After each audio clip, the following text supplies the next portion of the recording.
Welcome to Penrose Learning, where we make understanding easy. You must confirm your carrier and phone support Wi-Fi calling. Once that's cleared, connect to a stable Wi-Fi network and make sure mobile data is available. Open Settings and turn on Location and Mobile Data. These help registration and emergency address services.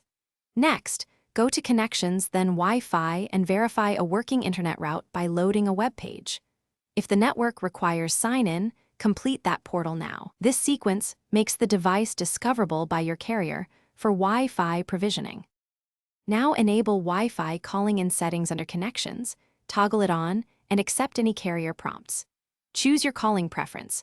Wi-Fi preferred ensures calls stay on Wi-Fi when available, whereas cellular preferred prefers the mobile network. Tap Emergency Address to enter a verified physical address for 911 services so emergency routing works correctly. Also allow any permissions the phone requests for caller ID and contacts. These let calls display properly.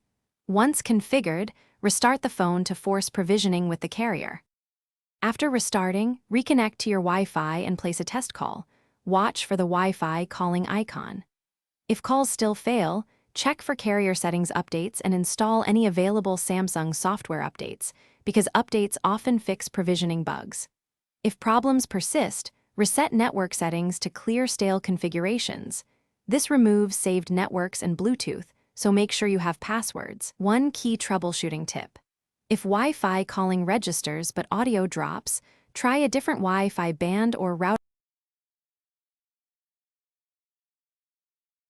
Thanks for watching. If this was helpful, leave a like and consider subscribing. See you next time.